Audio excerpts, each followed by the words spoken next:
Kafirkan orang yang mengafirkan. Pertama, menuduh orang dengan tuduhan kafir, meskipun belum sampai meyakini bahwa dia benar-benar kafir, termasuk dosa besar. Dari Abu Hurairah radhiyallahu anhu, Nabi SAW bersabda, ketika ada orang mengatakan kepada saudaranya, "Ya kafir," maka akan kembali kepada salah satunya. Hadis riwayat Bukhari dan Muslim. Makna hadis ini, bahwa yang menuduh maupun yang dituduh tidak menjadi kafir gara-gara ada tuduhan kamu kafir. Karena Nabi SAW menyebut mereka bersaudara. Artinya saudara sesama Muslim. Jika salah satu kafir gara-gara tuduhan ini, maka ikatan persaudaraan itu akan hilang. Syekhul Islam mengatakan, Nabi SAW menyebutnya sebagai saudara ketika orang pertama melontarkan tuduhan itu. Sementara beliau menyatakan, tuduhan itu akan kembali. Jika salah satu keluar dari Islam, berarti bukan lagi saudaranya. Majmu' al-Fatawa. Sehingga, makna hadis ini adalah ancaman keras bagi orang yang melakukan tuduhan kepada sesama Muslim dengan tuduhan kekufuran. Bahwa tuduhan itu pasti salah, sehingga dosanya kembali kepadanya. Dalam hadis lain, Nabi SAW menyebutkan, dosa menuduh orang lain dengan tuduhan kafir seperti dosa membunuhnya. Nabi SAW bersabda, yang artinya, siapa yang menuduh seorang mukmin dengan tuduhan kafir, itu seperti membunuhnya. Hadis riwayat Ahmad dan Bukhari. Ahlus sunnah, mereka yang berpegang dengan manhaj salaf, adalah manusia yang jauh dari tradisi menuduh kafir semacam ini. Karena mereka memahami bahwa status kafir itu hukum syar'i, sehingga harus ada dalil syariah untuk menegaskan kekufuran. Syekhul Islam mengatakan, sesungguhnya kekufuran adalah hukum syar'i yang hanya boleh ditetapkan berdasarkan dalil-dalil syar'i. Majmu' al-Fatawa. Karena itulah, para ulama ahlus sunnah yang berpegang dengan manhaj salaf, mereka tidak mengafirkan muslim siapapun yang berada di kelompok yang berseberangan dengannya. Mereka tidak mengafirkan Khawarij, tidak mengafirkan Asy'ariyah atau Murji'ah atau LDII atau sekte Islam lainnya. Meskipun bisa jadi sekte itu mengafirkan muslim ahlus sunnah yang mengikuti manhaj salaf. Hukum kafir itu hak Allah, bukan hak pribadi, sehingga tidak bisa dijadikan sebagai pembalasan atas tuduhan. Syekhul Islam mengatakan, karena itulah para ulama ahlus sunnah, mereka tidak mengafirkan kelompok muslim yang berseberangan dengannya. Meskipun sekte yang berseberangan itu mengafirkan mereka, yaitu ulama ahlus sunnah. Karena vonis kafir itu hukum syar'i, sehingga seseorang tidak boleh dihukum dengan yang semisal. Kemudian Syekhul Islam membuat analogi, seperti orang yang membohongi Anda atau berzina dengan istri Anda, bukan berarti Anda boleh membohongi dia atau berzina dengan istrinya. Sebab dusta dan zina hukum haram karena hak Allah. Demikian pula takfir atau vonis kafir adalah hak Allah. Sehingga tidak boleh ada orang yang dikafirkan selain yang dikafirkan oleh Allah dan Rasulnya sallallahu alaihi wasallam. Ar-Rad 'alal Bakri. Karena itu, jika ada muslim yang menuduh Anda dengan kekafiran, maka Anda tidak boleh memberikan tuduhan yang sama kepadanya. Apakah boleh mengkafirkan orang tersebut? Tetap nggak boleh kecuali sudah tegak hujjah ini begini loh ya. Tegak hujjah itu hujjah ini argumentasi. Sampai kepada dia argumentasi benar. Dan Imam Nawawi rahimahullah mengatakan tidak diklaim seseorang kafir sampai kepada dia hujjah yang benar. Misalnya ada orang sampaikan nih, ada orang tidak sholat ya. Kemudian ada orang nasihatin, sholat tuh, kamu sholat, itu wajib, cuma begitu saja misalnya. Lalu dia menganggap dia tidak tersentuh, dia tidak sholat. Ini menurut Imam Nawawi belum kena hujjah orang ini. Belum sampai kepada dia argumen. Sholatlah, ya, cuma begitu saja. Argumen itu datang, duduk dulu. Tahu nggak kalau sholat itu wajib dalam Islam? Dalilnya itu ini, gitu kan? Tidak cukup dengan kita bilang Quran terjemahan sudah banyak. Bagaimana? Mungkin dia tidak beli Quran, mungkin dia tidak punya, gitu kan? Saya berapa kali temukan anak kecil di lampu merah teman-teman, tidak bisa salam. Saya tanya muslim iya, Ya. Kemudian saya bilang, Assalamualaikum warahmatullahi wabarakatuh, tidak dijawab sama dia. Kamu nggak tahu nak salam? Nggak tahu. Baik, sekarang hafal salam ya, saya kasih duitnya. Ikut sama saya. Assalamualaikum warahmatullahi wabarakatuh. Diikuti sama mereka. Jawab juga. Di lampu merah kita di Jakarta, di Indonesia banyak tidak tahu salam. Bagaimana antum mau bilang karena Quran terjemahan sudah banyak, sudah dari hujah padanya. Dari mana hujah ini? Ini depan mata loh. Silakan antum coba nanti di lampu merah lihat anak kecil, coba antum tanya deh. Ada yang tidak tahu rukun Islam. Saya ajarin rukun Islam dalam 1 menit itu. Jadi kita kasih sedekahnya sekalian ikutkan dengan pendidikannya kan gitu. Itu banyak sekali. Bahkan maaf, jangan jauh-jauh. Antum yang hadir di sini, 10 tahun yang lalu sudah paham agama seperti sekarang? 5 tahun yang lalu deh. Saya awal terjun teman-teman di dakwah tahun 99, ya tahun 2000, pertama saya turun, itu yang hadir cuma 10 orang, 20 orang. Sekarang Masya Allah penuh sampai begini nih. Berarti kan Masya Allah sudah mulai dekat dengan agama kan gitu ya? Iya, Alhamdulillah. Ya berarti ini kita harus lihat. Hujjah argumentasi itu sampai berikut dalilnya, terinci, dia faham, dia dengar. Bukan hanya sekedar disampaikan begitu saja. Baru dikatakan tegak hujjah padanya. Quran terjemahan tidak cukup. Berapa banyak orang kita punya Quran terjemahan di rumahnya? Apakah dia sudah baca? Belum tentu kan? Itu yang dimaksudkan. Jadi tidak usah tergesa-gesa teman-teman sekalian. Lebih baik kita hukumi orang secara zahir. Kalau dia muslim, jangan divonis kafir. Karena ingat, membuka pintu-pintu kafir, terbukanya pintu khawarij tadi itu. Itu kan yang kita hindari. Jangan kita masuk ke kelompok itu. Karena Nabi SAW ancam kan gitu, dengan banyak ancaman tadi. Bagaimana dengan hadis perjanjian antara kami dan mereka adalah mengenai solat. Barang siapa meninggalkan maka dia telah kafir, riwayat Ahmad. Apakah meninggalkan solat disebut kafir? Ini dirincikan oleh para ulama. Masalah bab solat adalah kalau dia meninggalkan solat dan pembangkangan, nggak ada solat itu. Saya nggak mau solat dan tidak ada solat itu, bangkang, ini kafir. Sepakat ahli sunnah wal jamaah masalah itu. Tapi kalau orang meninggalkan solat takasulan, malas-malasan, mau sholat kapan dilihat orang, atau mau sholat kapan diajak, kalau enggak, atau kapan dia lagi mood dia sholat, kalau enggak ya enggak. Maka ini teman-teman sekalian hukumnya dosa besar. Dan ini masuk ya dalam rincian Abdullah bin Umar mengatakan sama dengan orang yang tidak berhukum dengan hukum Allah secara totalitas. Wilayah-wilayah Islam kayak Indonesia, wilayah-wilayah yang lain ini ada hukum Islam diterapkan, kayak sholat boleh, takmir masjid boleh, haji boleh, umroh boleh, baca Quran boleh, sebarin buku Islam boleh, semua boleh. Tapi hudud belum. Pencuri potong tangan, orang zina dirajam, ini belum diterapkan. Jadi sebagian diterapkan, sebagian belum. Apakah ini juga masuk dalam masalah kafir? Maka di sini Ibnu Umar mengatakan ini kufrun duna kufur. Perbuatannya bisa sampai pada tingkat dosanya dosa kekafiran, beratnya. Tapi dia belum kafir. Sama dengan orang yang tadi masalah meninggalkan sholat takasulan, malas-malas, tidak dikatakan kafir, tapi dosanya berat. Dosanya bisa sampai selevel dengan dosa kekafiran, tapi dia belum keluar dari agama Islam. Itu maksudnya. Antum bisa kembali insya Allah di buku-buku ulama yang sudah menjelaskan itu. Saya cuma ringkaskan saja. Ana pernah bertemu dengan seorang berfaham khawarij yang mengajak merampok bank yang dianggap harta ganimah. La haula wala quwwata illa billah. Dan menghalalkan membunuh Cina-Cina kafir. Bagaimana menyikapi orang-orang yang berfaham seperti itu? Bagaimana cara menasihatinya? Ini contoh khawarij ini. Ternyata di Indonesia sudah ada ya. La haula wala quwwata illa billah. Dari mana hujjahnya teman-teman sekalian? Bank itu yang umumnya nasabahnya muslimin ghanimah. Nasabahnya siapa sekarang? Kita kan mayoritas ya. Berapa sih orang kafir di Indonesia? 10-20%. Selebihnya kan orang Islam. Anggap kalau kita bilang 80%. Itu pun kita sudah press, pasti di atas itu jumlahnya. 80% kita mayoritas, dan mayoritas perbankan yang isi uang situ nasabahnya muslimin. Dari mana ghanimah ini? Ghanimah itu harta rampasan perang orang kafir. Dan kalau berperang menang, baru harta rampasannya orang kafir namanya ghanimah. Itu hukum syar'i. Ini pemahaman sudah salah nih. Kan gitu.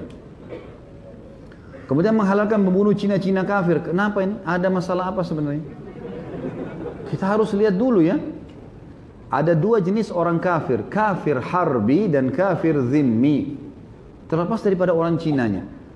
Kafir harbi teman-teman adalah orang kafir yang keluar dengan pakaian perangnya memerangi muslimin. Ini perangi mereka. Kafir harbi. Halal antum berperang sama mereka. Boleh. Membunuhnya dapat pahala besar. Kita dibunuh mati syahid. Kafir harbi ya. Seperti orang Quraisy itu keluar dari Mekah menuju ke Madinah. Tiba di wilayah Uhud depan pintu gerbang Madinah. Diperangi oleh Nabi SAW. Gitu kan?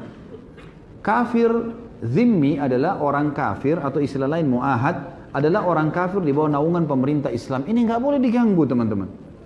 Ini tetangga saya Nasrani, kesempatan matiin aja lampunya. Ambil mangganya, apalah, rusak mobilnya. Nggak boleh, haram dalam Islam. Nggak boleh. Nabi SAW mengatakan, Man ada zimmiyan kuntu lahu khasiman yaumul qiyamah. Siapa yang menyakiti zimmi, orang kafir di bawah naungan pemerintah Islam, maka dia akan jadi musuhku hari kiamat. Nggak boleh. Dalam hadis sahih riwayat Bukhari, ya, siapa yang membunuh man qatala mu'ahadan lam yarih raihatal jannah. Siapa yang membunuh mu'ahad, orang kafir di bawah naungan pemerintah Islam, dapat izin dari pemerintah muslim, gitu kan? Maka dia tidak akan mencium bau surga, enggak boleh. Baik Ustaz, turis itu telanjang-telanjang di Bali, itu dosanya pemerintah, bukan dosa antum. Nasihati pemerintah supaya jangan, gitu kan? Bahkan saya bilang, subhanallah, saya bilang sama beberapa teman di Bali waktu itu, mereka tadinya anak-anak pantai segala macam baru sadar, jadi panitia. Kemudian cerita sama saya banyak hal. Saya bilang, akhi, bisa nggak? Kalau antum ini buat selebaran keterangan tentang Islam dalam bahasa Inggris, kalau mau lebih ringkas nggak usah lagi buat baru. Ada bukunya Dr. Bilal Phillips bagus, yang sampai 3.000 tentara Amerika masuk Islam di tangannya. Jadi kan pernah saya di Senayan sama beliau kan pernah mengisi materi. Beliau sampaikan pengalaman masuk Islam, saya sampaikan masalah akidahnya.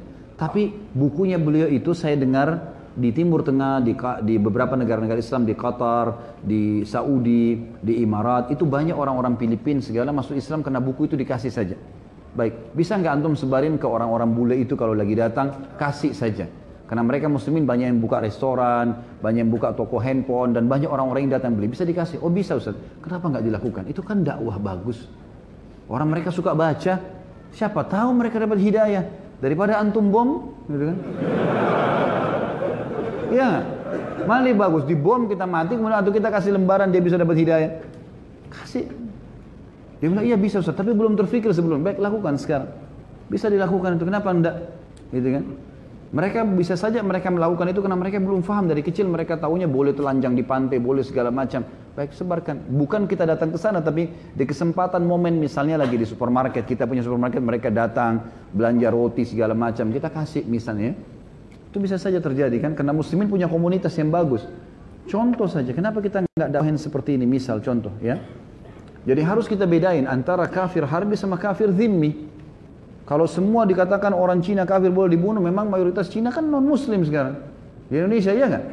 Sedikit kan yang muslim ya, berarti halal semua darahnya? Nggak bisa ini. Salah ini teman-teman sekalian. Dan sudah sangat bijak sekarang keputusan muslimin kepada Ahok ini, untuk supaya dihukum, seluruh proses dengan pemerintah. Silahkan. Kalau kita nggak punya hukum teman-teman, hukum Islam, mungkin kita sudah penggal kepalanya orang itu. Bisa nggak sekarang kita rame-rame ke rumahnya, bakar rumahnya, matiin semuanya? Bisa. Tapi kita lakukan kan? Karena memang hukum Islam ada itu, nggak boleh kita bunuh. Karena dia zimmi orang ini. Dia kafir zimmi orang ini. Dia orang kafir tapi di bawah naungan pemerintah Islam. Salah menghina Islam baik, hukum dia. Kalau pakai hukum kita lain, hukum Islam lain, ini sudah dipenggal lehernya nih. Nggak bisa lagi gitu kan? Tapi karena ada hukum pemerintah baik, silakan proses. Tapi tidak boleh kita ganggu, tidak boleh diganggu sepupunya, anaknya, atau mungkin sukunya, nggak ada hubungannya sama sekali. Daripada kita gunakan kekerasan teman-teman, lebih baik gunakan kelembutan. Kan gitu, lebih baik kita dakwahin mereka. Siapa tahu dapat hidayah. Dari mana kita tahu? Kata Nabi SAW waktu sudah mengepung Khaybar 43 hari. Bayangkan teman-teman. Riwayat lain mengatakan 45 hari. Nabi SAW tiap hari menyerang, belum bisa tembus-tembus. Beliau mengatakan besok saya akan berikan bendera kepada orang yang mencintai Allah dan Rasulnya, dan Allah mencintai Allah dan Rasul, dan dia mencintai Allah dan Rasulnya. Lalu semua sahabat malam itu begadang, tidak ada yang tidur, berharap mereka yang dikasih bendera. Lalu kata Umar, tidak pernah saya berharap pemerintah menjadi pemimpin kecuali pada saat itu. Karena ini bendera pasti dikasih kepada orang yang mencintai Allah dan Rasulnya, Allah dan Rasulnya juga mencintai dia. Lalu kata Nabi SAW, habis sholat subuh, mana Ali? Ali bin Abi Thalib radhiyallahu anhu. Kata para sahabat, ya Rasulullah, di kemahnya lagi sakit mata. Kata Nabi SAW, bawa dia, didatangkan. Lalu kata Nabi SAW, kenapa kau Ali? Kata Ali, ya Rasulullah, mata saya tidak bisa lihat apa sekali, tidak bisa lihat gunung, nggak bisa lihat cahaya. Matanya Ali bengkak radhiyallahu anhu dan kecil, jadi menutup, tidak bisa buat apa-apa. Nabi SAW ludahin matanya, kemudian sembuh. Tapi ini ludahnya Nabi. Ingat, kita sedang cerita Nabi Muhammad SAW. Yang lain tidak berlaku ini. Nabi SAW ludahin, kemudian sembuh mata Ali. Apa pesan Nabi SAW? Tembus bentengnya, hancurin? Enggak. Apa kata Nabi SAW? Wahai Ali, majulah pelan-pelan ke mereka. Orang Yahudi sudah 45 hari dikepung. Maju pelan-pelan ke mereka. Lalu tawarkan Islam. Di medan perang loh ini. Tawarkan Islam. Ketahuilah wahai Ali, kalau seandainya satu orang dapat petunjuk hidayah karena kamu, maka lebih baik daripada unta merah kau dapatkan. Kalau unta merah ini sekarang mungkin mobil Ferrari, gitu kan. Mahal sekali harganya pada saat itu. Mungkin bisa miliaran rupiah harganya sekarang, gitu kan.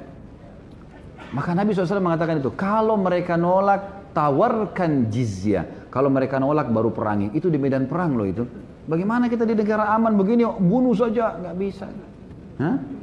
Kita punya hukum teman-teman ya, ada syariat. Ini pemuda muslim ini, ya, bangun dari tidur. Ya. Jangan baru belajar agama terus semangatnya salah tempat. Semangatnya larikan ke baca Quran, hafal Al-Quran, belajar ilmu syar'i yang dalam, dalami. Majelis ilmu selalu dihadiri. Jadi ilmunya benar, gitu kan? Jangan semangat ini salah teman-teman. Begitu bergabung dengan kelompok yang salah kayak gini, tiba-tiba baru sadar, baru ikut pengajian atau baru ketemu sama seseorang yang dianggap dekat dengan agama, nanti malam kita rampok bank. Ghanimah. Ada tetangga saya Cina kafir, kita bunuh yuk. Masuk surga. La haula wala quwwata illa billah. Ini enggak benar, ya.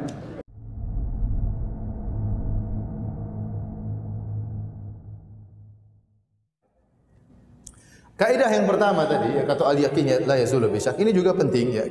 Saya ingatkan karena sekarang di zaman kita ini muncul sebagian orang yang mudah mengkafirkan.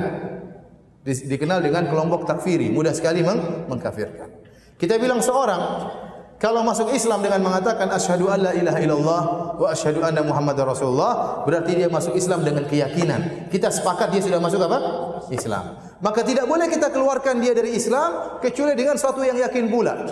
Adapun Anda mengeluarkan dia dari Islam dengan satu keraguan, Anda tidak boleh, Anda salah. Ya. Sekarang banyak orang mengkafirkan orang lain dengan suatu yang keraguan. Oh, dia begini kafir. Padahal belum tentu dia kafir. Masih banyak hal yang meragukan ya. Ya. Oleh karenanya Nabi SAW bersabda tentang misalnya pemerintah. Ya. Rasulullah SAW melarang tatkala seorang memberontak kepada pemerintah yang masih muslim. Ya. Rasulullah SAW mengatakan akan ada pemerintah kalian yang tal'anunahum wa yal'anunakum. Kalian melaknat mereka dan mereka melaknat kalian. Wa tad'una 'alaihim wa yad'una 'alaikum. Kalian mendoakan keburukan bagi mereka, mereka mendoakan keburukan bagi kalian. Itu pemerintah yang sangat bejat, yang sangat parah. Sahabat bertanya, "Afala nunabidhum bisayf?" Ya Rasulullah, bolehlah kami memberontak kepada mereka? Kata Rasulullah SAW, "Illa an taraw kufran buwahan." Tidak boleh kecuali kalian melihat pada sisi mereka kekufuran yang nyata. Buwahan artinya kekufuran yang nyata, yang jelas, tidak diragukan. Contoh misalnya pemerintah ternyata menginjak Al-Quran, ternyata memaki Nabi Muhammad SAW. Misalnya, ternyata pindah agama, berarti dia keluar dari Islam. Tapi kalau dia masih melakukan satu perkara yang masih menimbulkan keraguan, kafir atau tidak boleh kita kafirkan orang tersebut. Oleh karenanya para ulama menyebutkan di antara syarat mengkafirkan adalah izalatus syubah, menghilangkan syubhat yang ada di benak orang tersebut. Ya, menjelaskan iqamatul hujjah, menjelaskan tentang hukum yang dia lakukan tersebut. Contoh sederhana, Al-Imam Ahmad rahimahullahu taala hidup di zaman Khalifah Al-Ma'mun. Dan Khalifah Al-Ma'mun memiliki pemikiran kekufuran, yaitu meyakini Al-Quran itu makhluk, bukan sifat Allah Subhanahu wa taala. Ini pemikiran Mu'tazilah. Dan dia maksa orang-orang untuk berpendapat demikian, harus menyatakan Al-Quran itu makhluk, kalau tidak dia bunuh.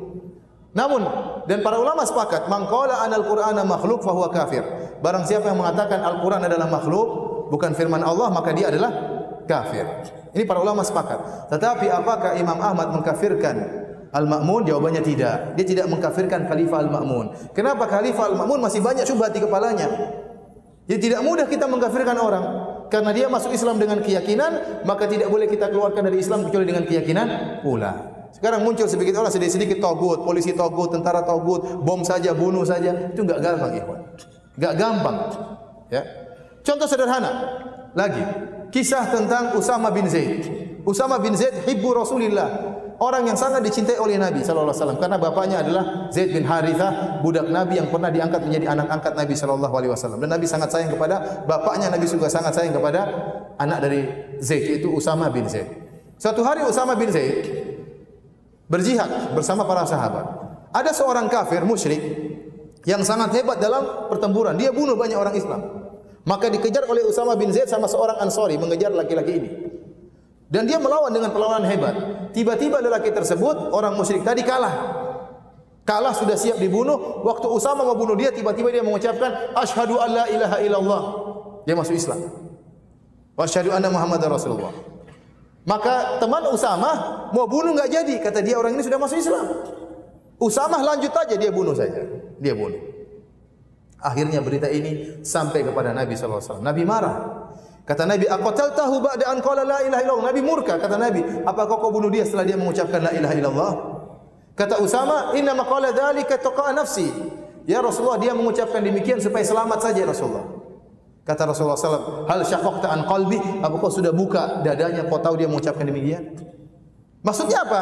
Nabi ingatkan, hukum asal seorang kalau sudah mengucapkan asyhadu la ilaha illallah masuk apa? Masuk Islam. Adapun kau mengatakan dia dalam rangka kemunafikan hanya sekedar untuk membela dirinya, itu masih persangkaan.